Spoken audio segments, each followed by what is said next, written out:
que eu admirava muito, por exemplo, João Ribeiro, José Veríssimo e o grande Rui Barbosa. Muitos outros achavam que eu devia me apresentar. Então eu, constrangidamente, me apresentei. Nas vésperas da eleição, garantia-me que eu ia ganhar.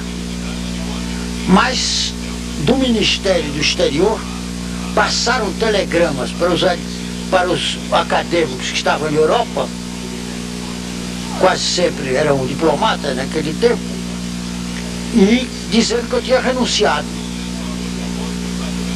Então eu perdi. Agora há pouco, na Academia Brasileira de Letras, no Rio, ele ocupa a cadeira número 7, cujo patrono é o poeta Castro Alves. Foi saudado pelo professor Miguel Reale. Pontes de Miranda se candidatou à Academia 3 vezes. A primeira quando era ainda jovem. Na segunda vez, em 77, perdeu para a escritora Raquel de Queiroz. Na terceira vez, este ano, venceu a escritora Diná Silveira de Queiroz por uma diferença de 4 votos. Antes da solenidade, Pontes de Miranda deu uma entrevista ao repórter Pedro Rogério. O novo imortal brasileiro é mais velho do que a própria Academia Brasileira de Letras, 7 anos. Pontes de Miranda, que está aqui já vestido com fardão, está com 87 anos de idade. Autor de mais de 300 livros de direito, poesia, literatura, artes, matemática, física. Professor Pontes de Miranda, dessas formas todas de literatura, qual a que mais lhe agrada? Eu não poderia dizer, nem sequer pôr em ordem elas. Porque todos são um produto do cérebro humano. E eu não sei escolher o produto do cérebro humano. Eu adoro tanto aquele que escreve matemática, como que escreve poesia, como que escreve contos, novelas e etc. A 11 de agosto de 1827, criavam-se os 2 primeiros cursos jurídicos do Brasil, São Paulo e Recife, há 150 anos. Hoje, aqui está conosco o professor Pontes de Miranda, que, formado em 1911, há 65 anos, há 60, quase 66 anos, tem uma vida toda dedicada ao direito. Um dos mais eminentes, um dos mais ilustres e um dos mais fecundos trabalhadores do direito brasileiro. Comentou todas as constituições brasileiras, esgotou-as, trabalhou-as, fez sobre cada uma um trabalho pessoal e extremamente importante. O professor Pontes de Miranda, embaixador, hoje em trabalho ainda diário e fecundo, vai nos dizer como foi a sua formação como bacharel em Direito. Bem, a fundação dos cursos jurídicos no Brasil tem um elemento histórico que raramente se presta atenção a ele. O Brasil herdou todas aquelas grandes qualidades jurídicas que os portugueses tinham, porque as ordenações portuguesas eram leis maravilhosas. Mas, com a Revolução Francesa, houve uma influência francesa em Portugal. Os brasileiros que estavam estudando lá não gostaram daqueles elementos novos que estavam nas faculdades de lá, em Lisboa e Coimbra. Então o que fizeram? Os brasileiros quiseram que fizessem um curso no Brasil. E eles tinham razão. Porque o Brasil continuou com todo o direito de origem visigótica e romana que tinha em Portugal, de modo que Portugal fez códigos com influência francesa. E o Brasil não. Só em 1916 saiu das ordenações filipinas. Mostra isto uma qualidade que o brasileiro tem. O que é bom do passado, ele concorda que fique eternamente. Conserva. Então, o Brasil, sempre que vê um erro cometido, ele procura corrigir, mas não fazer leis. Infelizmente, de certo tempo para cá, estão fazendo leis demasiadas, quase sempre por gente que não sabe direito. Os cursos jurídicos de São Paulo e de Recife, de Olinda, fizeram as maiores personalidades do primeiro e do segundo império e até da República. Os que menosprezam o ensino jurídico no Brasil são os inimigos autênticos da nossa evolução cultural. O senhor acha que a contribuição do bacharel em Direito é importante na nossa tradição cultural? Mas claro, é com os fios invisíveis do direito que se fazem as civilizações, e não com os discursos de economistas e de politiqueiros. Quer dizer, o bacharel continua ainda É o hoje? direito, não é o bacharel. O jurista? Porque isso é um nome que dão e que não concorda. Aquele que estuda direito é um doutor em direito, mas por isto ele é um doutor em assuntos humanos. Como é que foi a sua formação clássica, professor? Como é que o senhor aprendeu latim e grego? Bem, No Recife daquele tempo? Em Alagoas, eu aprendi latim e grego na minha terra natal. E até fui professor de latim aqui e de grego quando cheguei em 1912.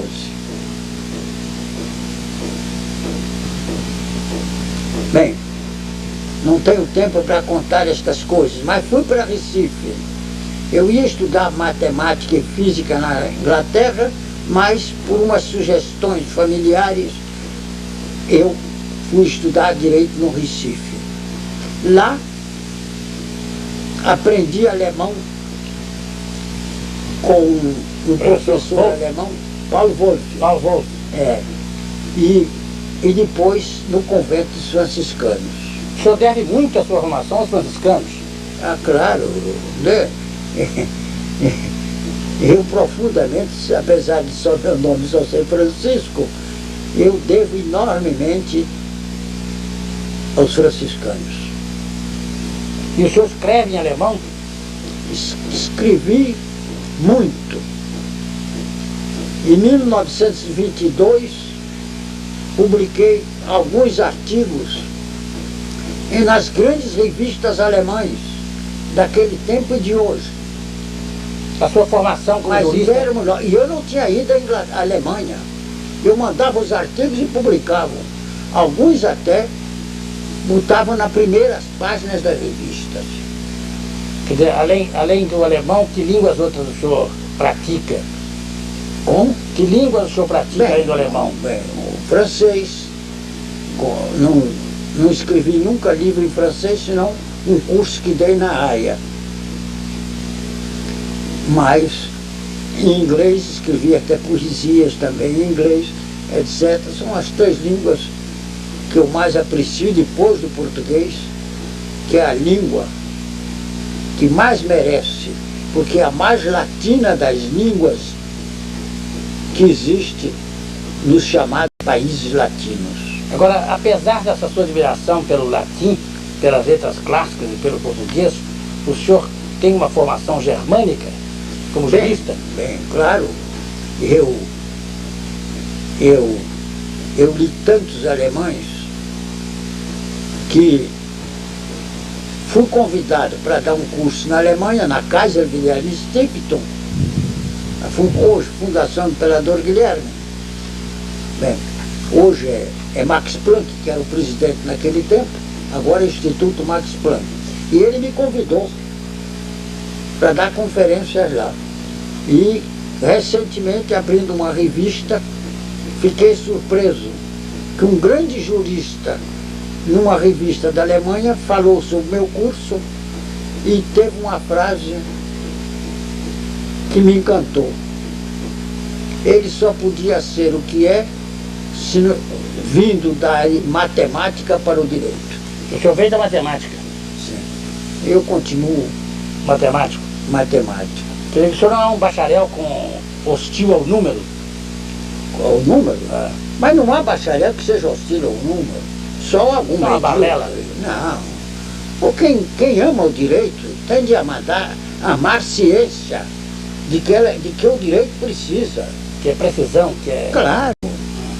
Ô, embaixador, se o senhor tivesse que restaurar uma das constituições do Brasil, a de 1823, a de 91, a de 34, a de 37, a de 46 e a de 67, qual que o senhor restauraria para restabelecimento do Estado de Direito hoje no Brasil? Todas tinham de ter algumas emendas, né?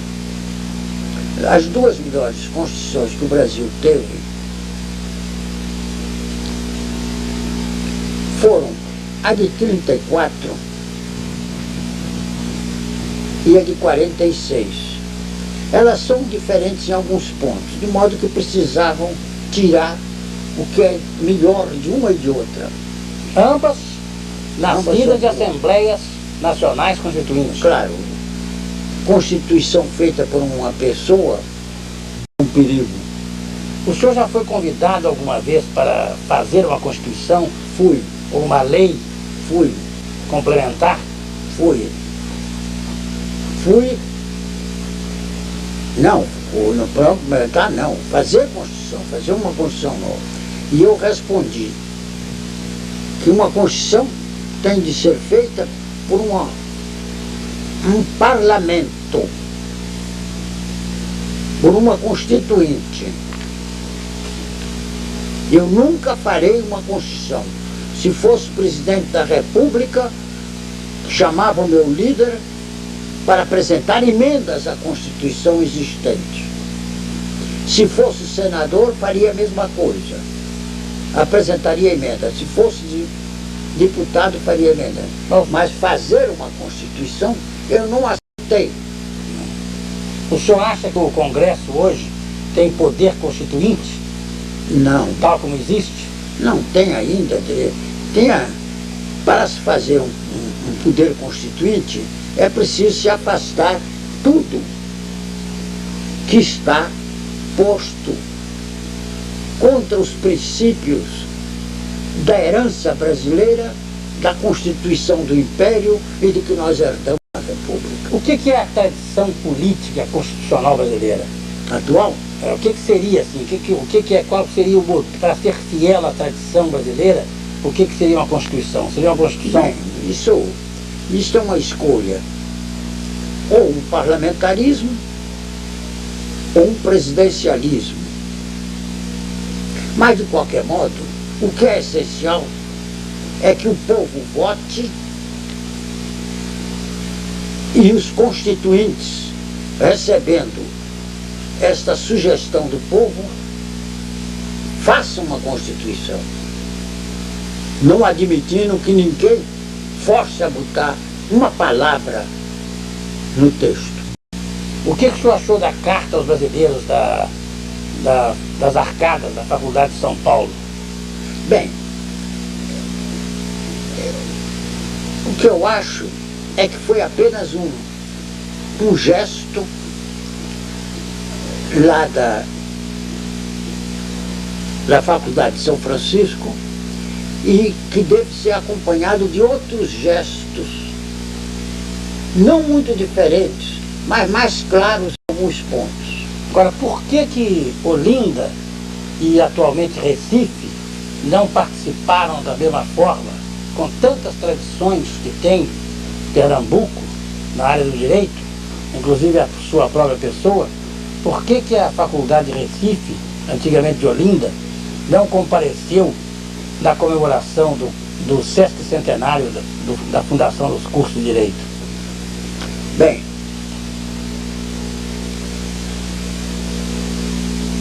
eu tenho uma grande saudade do Recife, imensa saudade.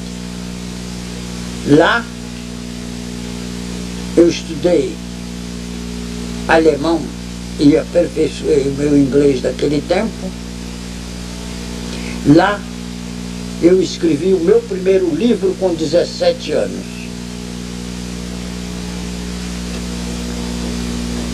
Remeti para o Rio de Janeiro, para a editora Francisco Alves, e ela mandou dizer que tinha apresentado aos grandes juristas daquele tempo e que ia publicar. Mas ia publicar em Paris, não me mandaria as provas, e publicou em Paris. Era o livro que eu tinha escrito com 17 anos. Eu não posso dizer que não devo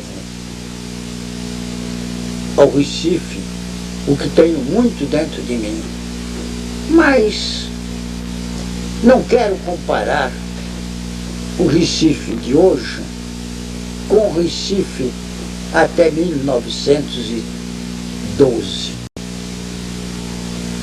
O traço dele não mudou a paisagem cultural. Bem, Esse esforço para o desenvolvimento do Nordeste. não precisa.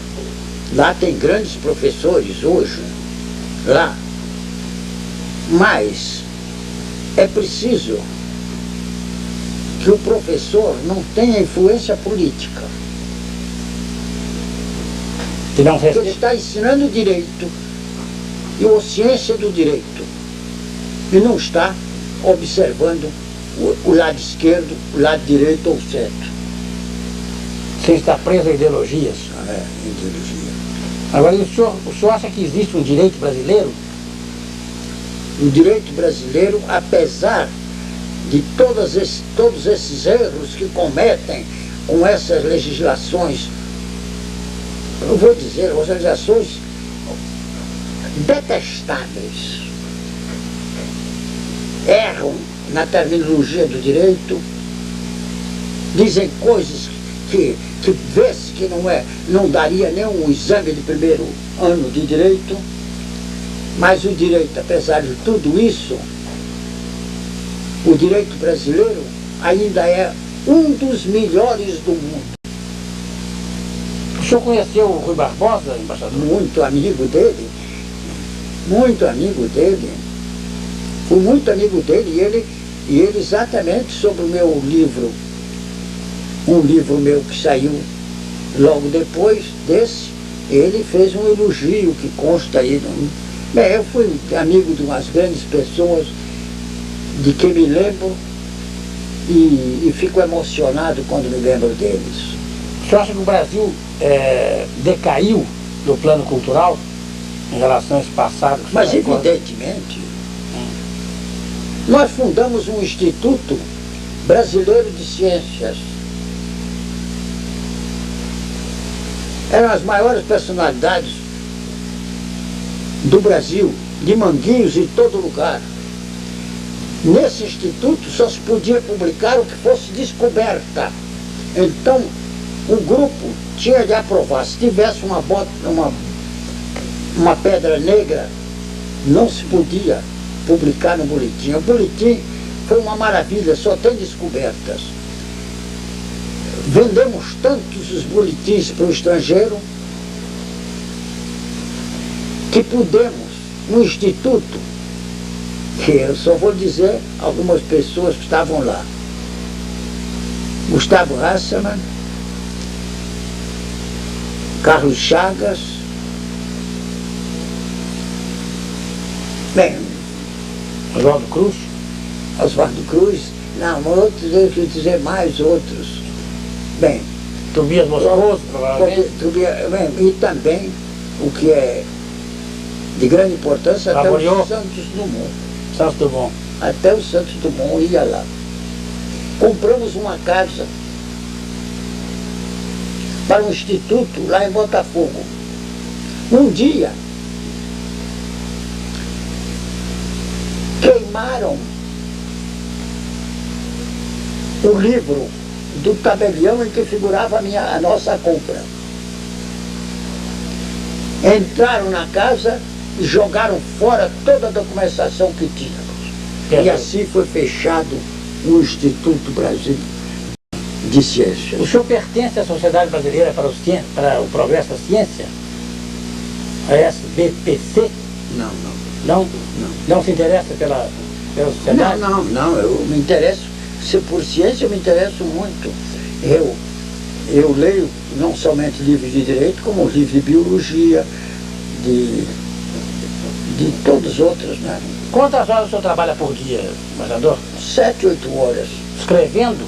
Escrevendo. E lendo? E lendo. Agora, o que o senhor diria hoje, como mensagem, como se o senhor tivesse, assim, como orientação para um jovem estudante de direito, um recém-diplomado em direito, alguém que queira dedicar a sua vida ao direito hoje, o que o senhor diria? Depende dele se especializar em alguma coisa útil para a profissão. Quem tem meios para viver somente o seu trabalho intelectual é uma coisa, mas que estuda direito para ter uma profissão, ou precisa preparar-se para ser advogado, ou preparar-se para ser juiz, e mesmo preparando-se para advogado, tem de especializar-se. Direito penal, direito civil, e assim por diante, até tributário e até... De modo que é uma especialidade.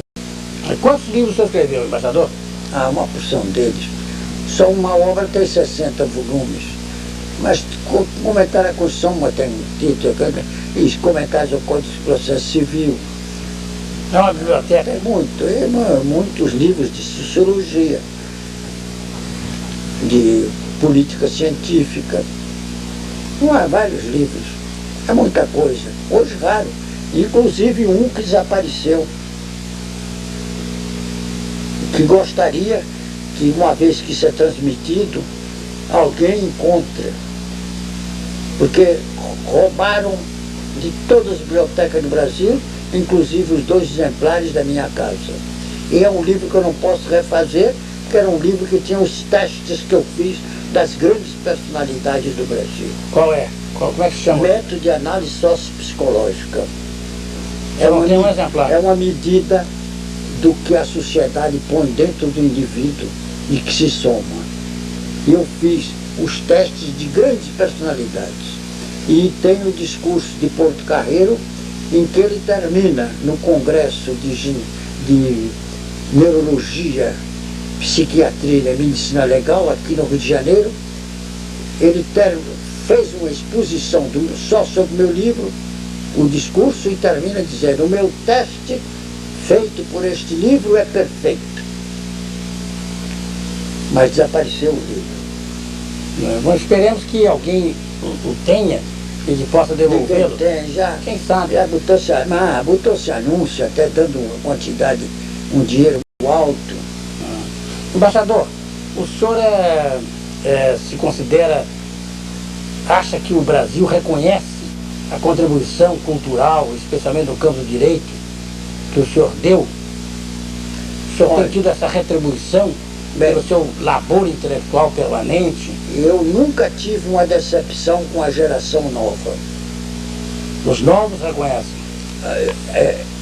Eu fico encantado com eles e o que eles sabem a meu respeito e que dizem que me deve.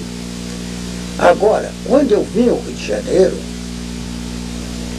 eu tive um carinho maravilhoso das gentes mais notáveis que tinha no Brasil. Eu não posso negar isso, não. Não posso negar. Se há umas coisas, eles são outros elementos. Agora, então, eu lhe perguntaria o seguinte: já que o senhor tem esse reconhecimento das novas gerações, que é certamente o mais confortador, como é que o senhor explicaria, ou diria, o que o senhor diria a esses jovens, como a título de conselho ou de advertência, para chegarem à sua idade com a sua lucidez, a sua capacidade de trabalho? Os estudantes me procuram muito. E só lhe digo que há uns 4 dias eu tinha ido a um banco. Quando chega não é muito, devia ser um homem de seus 38 anos, chegou junto de mim e conversou assuntos jurídicos para me fazer umas perguntas, e eu respondi ali, muito interessante. Depois eu digo, senhor, que ano está? Ele diz, eu estou no 3º ano. Não vou lhe dizer o grau dele, mas mostra aqui. Sabe o que era? Era um militar. Ah, é? Eu digo, por que está estudando direito? Ele disse, por quê? O Brasil precisa mais de direito do que das outras coisas. Eu achei maravilhoso aquele militar num banco da rua Visconde Pirajá me responder aquilo.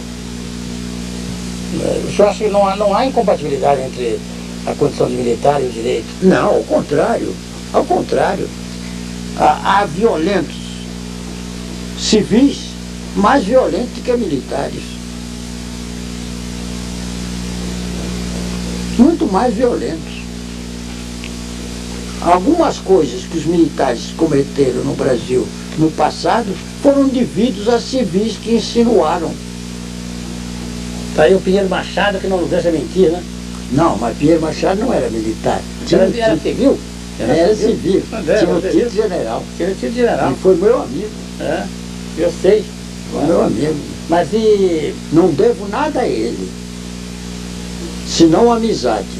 Porque só me dava trabalho. Só lhe dava trabalho? Muito trabalho. O senhor nunca quis ser político, não, embaixador? Não. Ele às vezes chegava e dizia, olha, tem isto aqui que está lá no Senado. Eu quero que você estude isso e faça um parecer sobre isto. Eu fazia os pareceres. Inclusive para o Ministério da Marinha também, que fiz muito, mas fazia os pareceres, mas não com a minha assinatura. Outros é que assinavam. Ainda, o senhor ainda tem hoje advocacia de partido? Hein? Tem advocacia de partido? O senhor Não. advoga, não? Não, Parecerista? não. Eu hoje não advogo, não aceito mais advogar. Eu não estava na idade mais disso, né? Nem pareceres, nem... Só pareceres, sim. Mas e dá pareceres, inclusive, para grandes empresas, para... Sim, sim. O senhor continua Ainda hoje ia demorando um pouco para quando vir para cá, que era para uma grande empresa de São Paulo que eu tinha feito parecer. E a sua especialidade é, no caso, como parecerista, direito comercial também, direito financeiro, direito fiscal, internacional, etc. internacional? Por razão porque eu tenho pareceres que eu fiz para países estrangeiros, né? O senhor já foi advogado fora do Brasil? Não, fora do Brasil não. Já teve causas fora do Brasil? Aqui eu fui advogado quando vim para o Rio de Janeiro. Quando vim para o Rio de Janeiro, eu abri um escritório de advocacia. Sozinho? Depois entraram outras pessoas no meu escritório. Um deles que entrou para lá como meu auxiliar, acabou presidente do Tribunal Militar, do Superior Tribunal Militar, apesar de civil. Agora, recentemente? Há alguns anos, ele está aposentado e ainda vive. Embaixador, então, eu agora lhe pediria que dissesse essa palavra final para os seus jovens colegas que têm no senhor uma orientação. Eles me pedem muita opinião.